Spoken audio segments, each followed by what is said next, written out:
함께 나눌 말씀, 인정받고 쓰임받는 삶이라는 그런 말씀으로, 제목으로 말씀을 나누고자 합니다.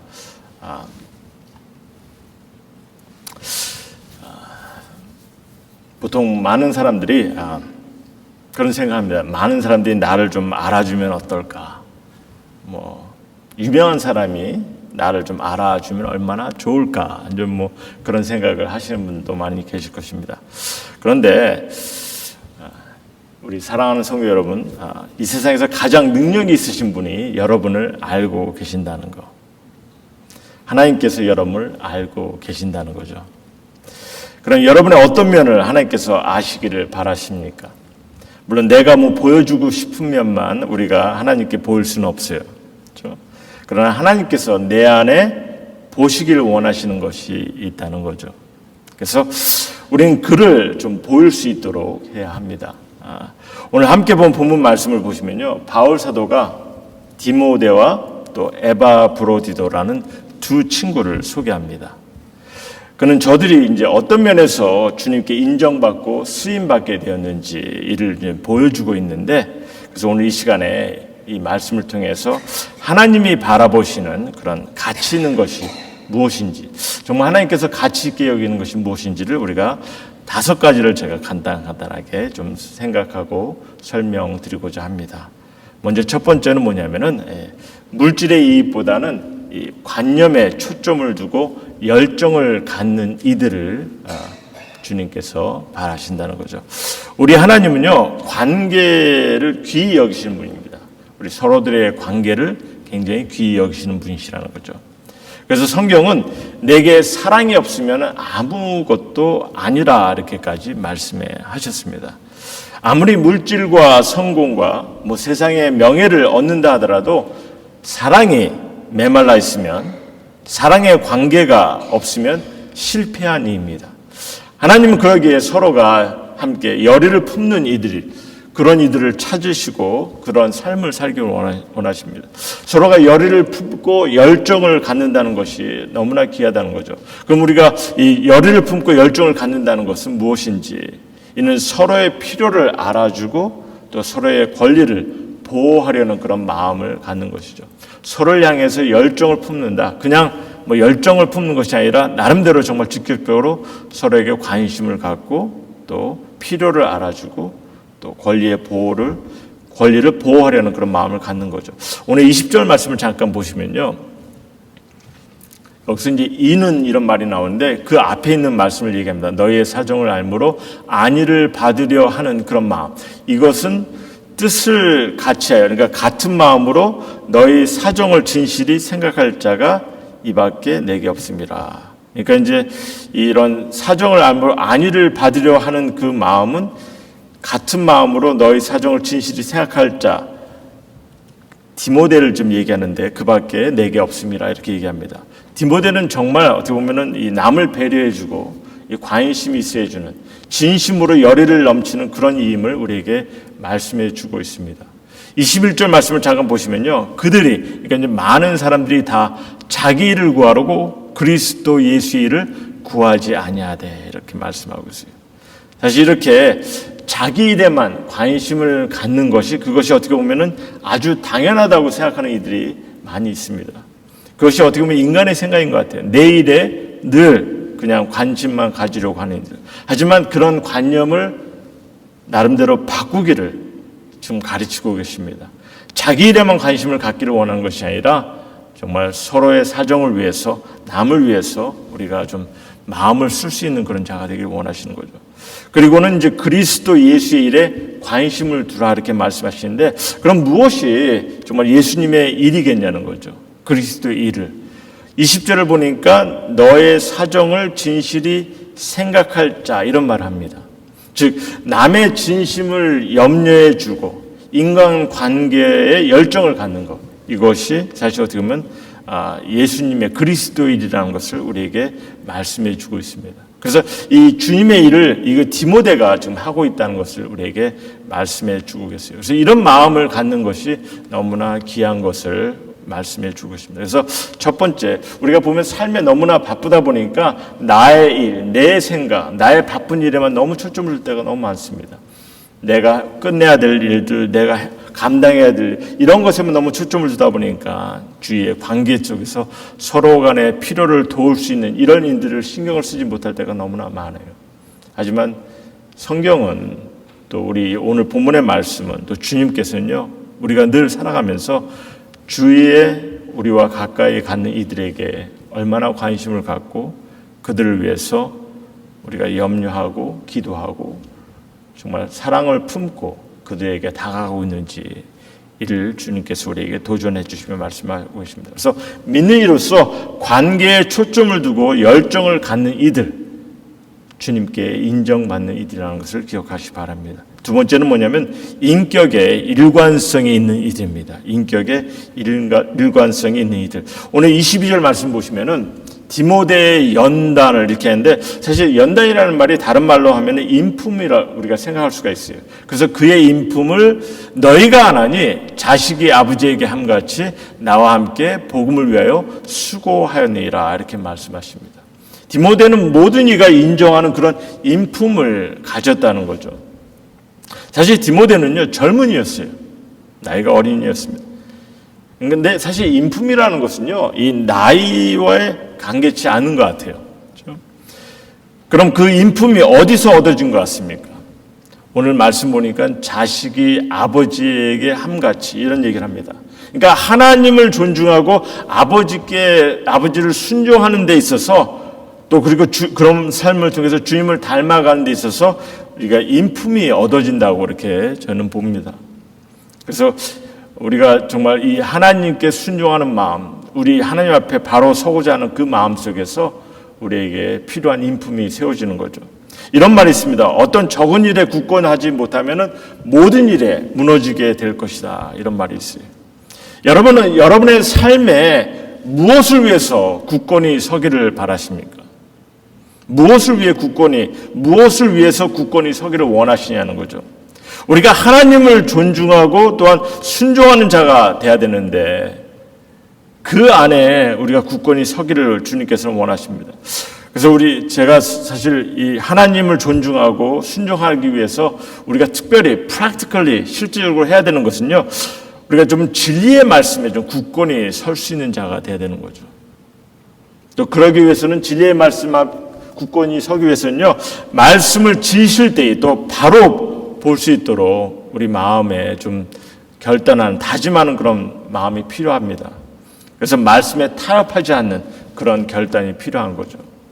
거듭 강조하지만 신앙이 좋아 보인다 하더라도 정말 중요한 것은 신앙의 바른 관념을 가지고 있냐는 거죠. 주님께서 보여주시는 그런 바른 가치관을 우리가 갖고 신앙생활을 갖고 있냐는 거죠. 정말 하나님을 존중하는 마음으로 하나님의 뜻을 순종하고 있냐는 거죠. 그냥 겉으로 드러나는 그런 나의 어떤 신앙관의 모습, 내가 외적으로 내가 뭔가를 드러내려고 하는 그런 모습도 물론 때로는 필요할 수 있겠지만 정말 말씀 안에서 우리가 굳건히 서서 하나님을 존중하는 마음으로 그의 뜻을 따르고 있냐는 거죠. 그러한 삶을 우리가 살아나갈 때 인격의 일관성을 가질 수 있는 자가 될 것입니다. 우리의 인품, 우리의 인격은 우리가 만들어내는 것이 아니라, 물론 인간적으로 우리가 그것을 만들어낼 수 있겠지만 하나님의 말씀에 베이스되지 않는다면 그 모습은 올바른 인격이 될 수가 없는 거죠.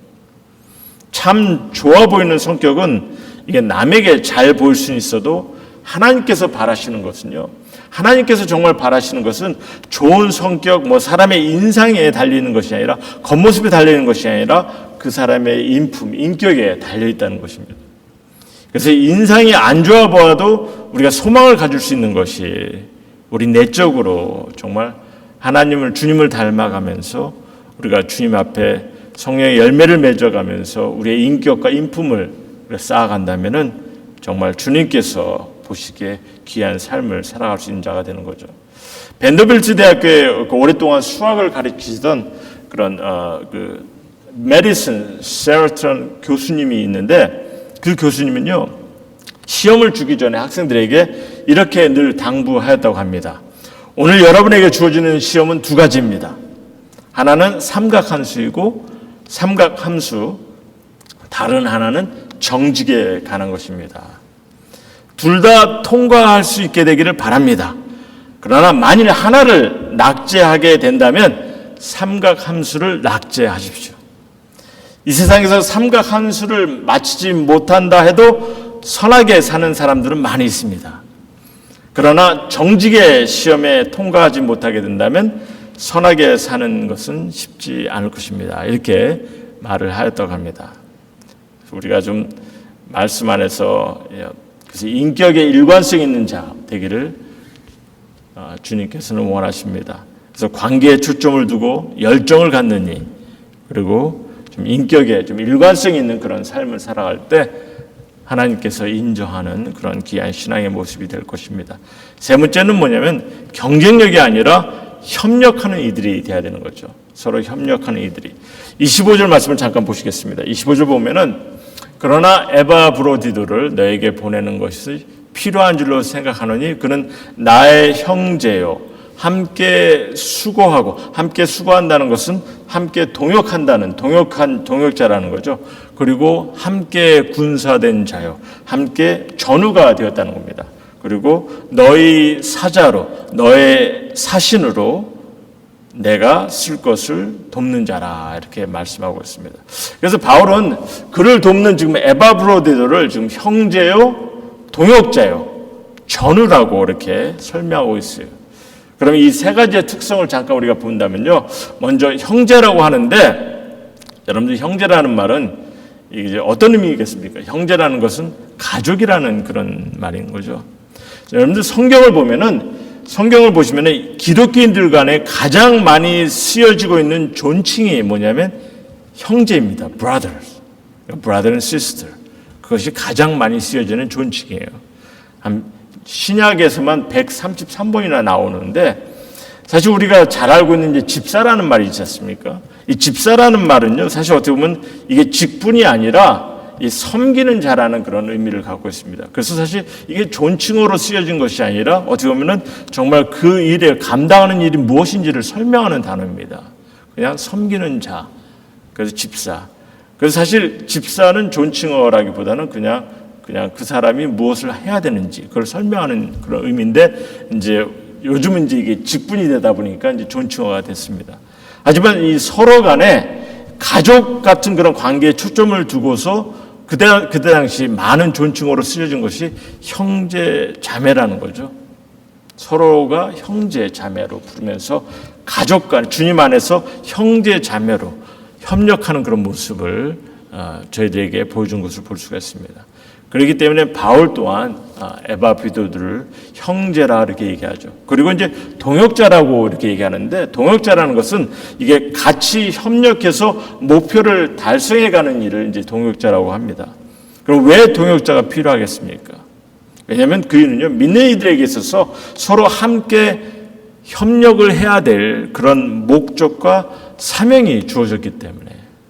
다시 말해서 우리에게는요, 정말 우리 삶에 그냥 우리 뜻대로 살아가는 것이 아니라 삶에 우리에게 정말 귀한 삶의 목적과 사명을 허락하셨어요. 근데 그 목적과 사명을 감당해 나갈 때 이것을 그냥 혼자 스스로가 하는 것이 아니라 함께 협력해서 이루어가기를 바라신다는 거죠.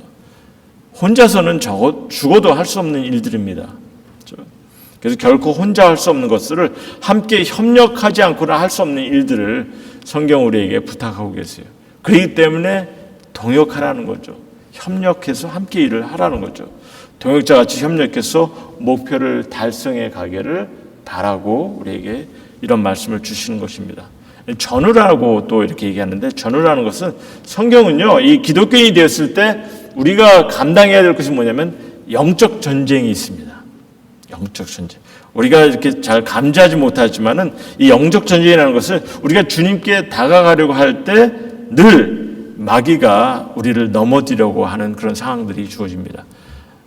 거듭 말씀드리지만 마귀는 우리를 그냥 이길 수는 없어요. 그렇죠? 하나님의 권세를 받은 거죠. 우리는 하나님의 권세를 받았기 때문에 늘 승리할 수 있는 자입니다. 하지만 마귀는 계속해서 우리를 넘어뜨리려고 또 방해하려고 합니다. 그렇기 때문에 우리가 서로 돕고 보호해야 되는 거죠. 영적 싸움도 혼자 하려고 하면 힘들고 어렵기 때문에 사실 때로는 넘어질 수가 있어요. 그래서 우리가 서로 전우같이 권면하고 도전하고 또 함께 힘을 써야 되는 거죠. 요즘 한국에서 이 기독교인의 신뢰도가 지금 바닥을 치고 있다는 그런 얘기를 좀 들었습니다. 왜 그렇겠습니까? 한마디로 물론 많은 이유가 있겠지만 이게 협력하지 않고 서로 이렇게 협력하지 못하는 그런 모습들이 있기 때문에 그런 상황이 일어나지 않나 이렇게 봅니다. 하나님께서는요, 경쟁이 아니라 협력하는 이들을 찾으신다는 거죠.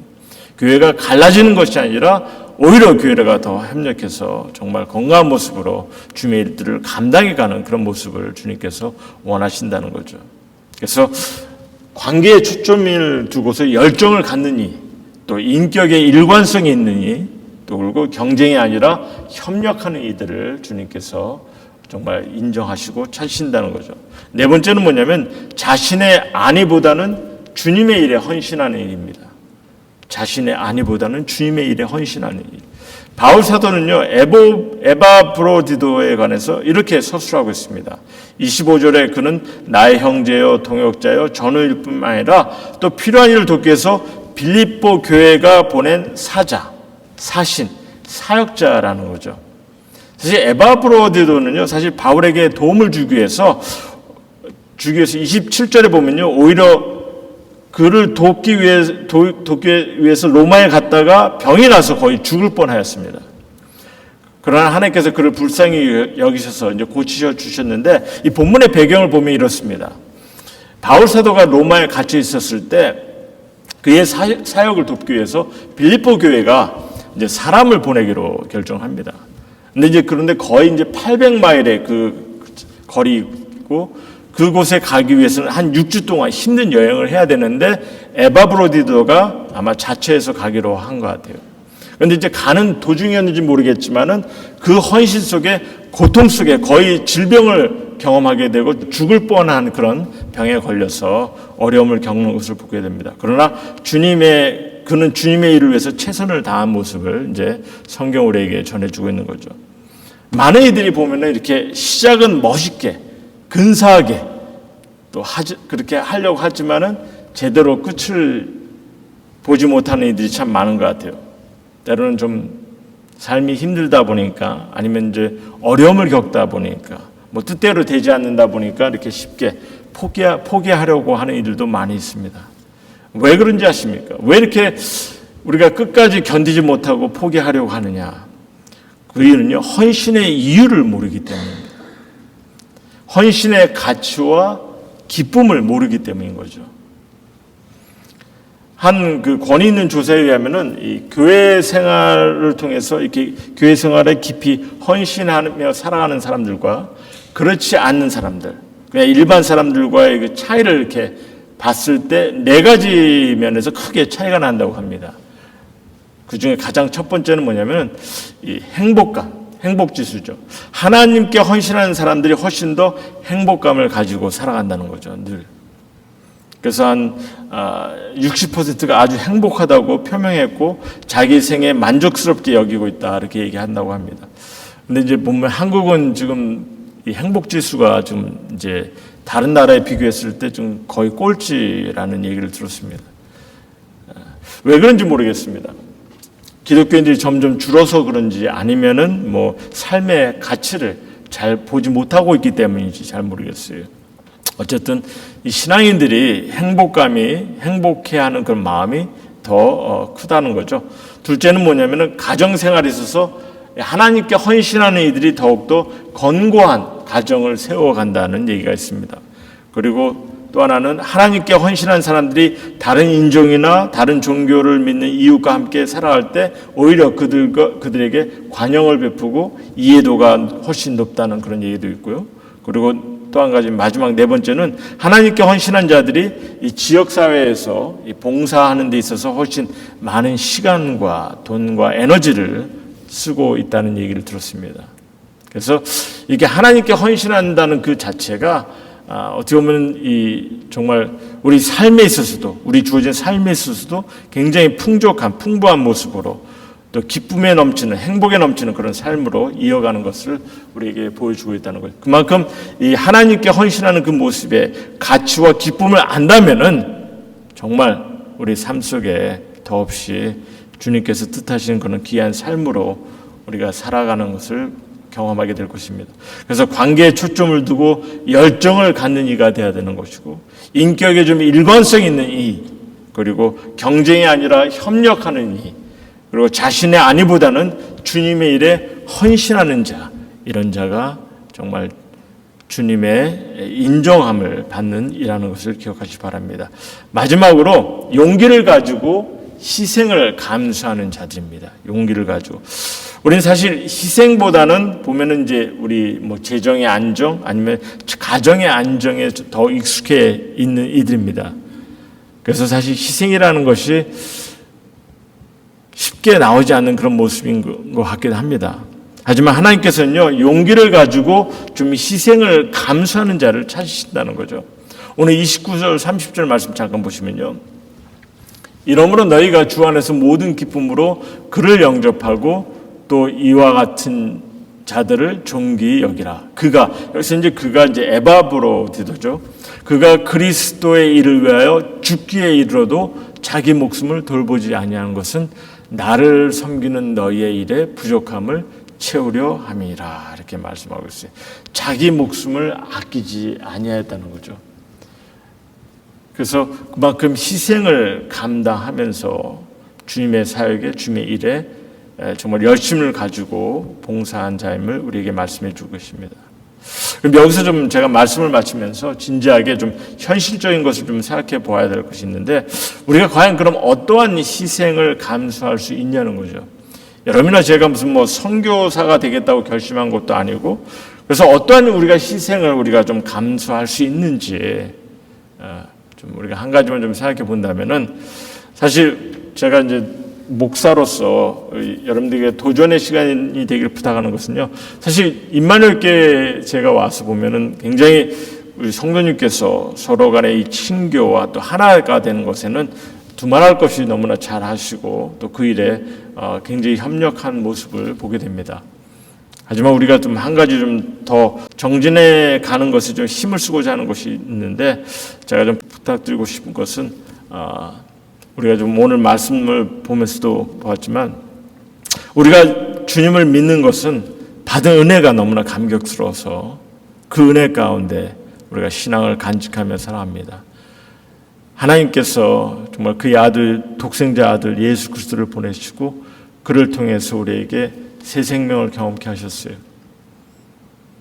복음을 통해서 우리 삶의 인생의 가치가 무엇인지를 알게 되었어요.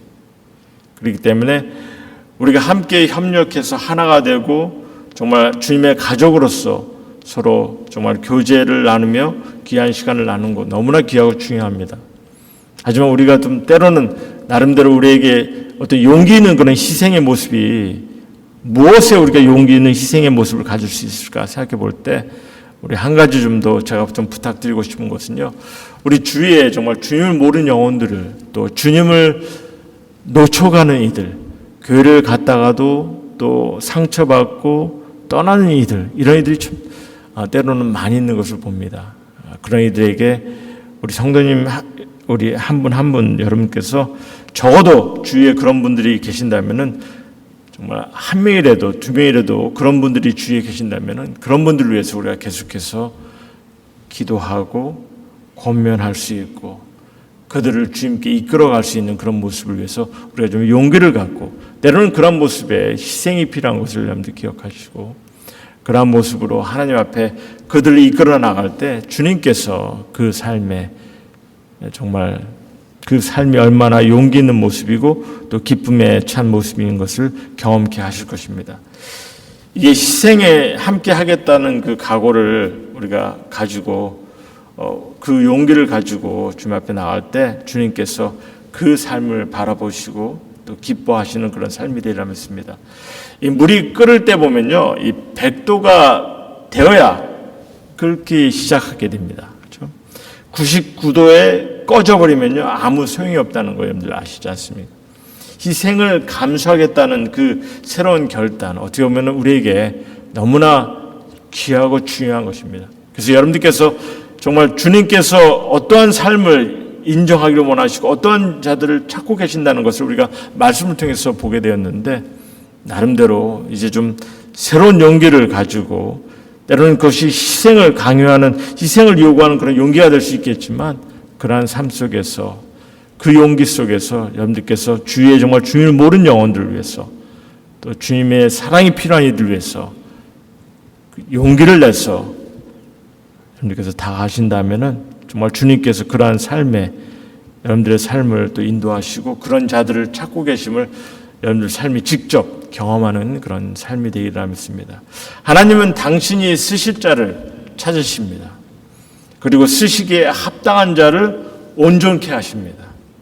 그래서 관계에 초점을 두고 열정을 갖는 일을 찾으신다는 거, 또 인격의 일관성 있는 일을, 또 경쟁이 아니라 협력하는 일을, 또 자신의 안위보다는 주님의 일에 헌신하는 이들을, 이런 이들을 주님께서 쓰시기를 소원하신다는 거 좀 기억하시기 바랍니다. 용기를 가지고 희생을 감수하는 자들을 주님은 주님의 사역을 위해서 쓰시기를 원하십니다.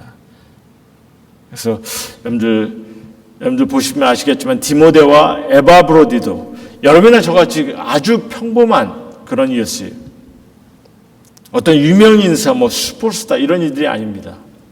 그러나 2000년이 지난 지금도 우리는 그들을 기억할 수 있는 자가 되었습니다. 그래서 제가 마지막으로 좀 권면을 한다면요, 우리가 내 삶을 바라볼 때 내 삶이 어떻게 기억될지는 아무도 알 수가 없지만은 여러분들께서 정말 헌신의 모습으로 주님 앞에 주님의 일들을 감당하기를 결단하고 그 일을 향해서 달려간다면은 무엇보다도 주님께서 기억하시고 주님께서 인정하시는, 주님께서 기뻐하시는 그런 삶이 되리라 믿습니다. 그래서 그런 삶에 우리 임마누엘교회 성도님 모두가 동참하시는, 또 함께 하시는, 주님의 일들을 감당해 가시는 그런 우리 성도님 모두가 되기를 주님의 이름으로 소원합니다.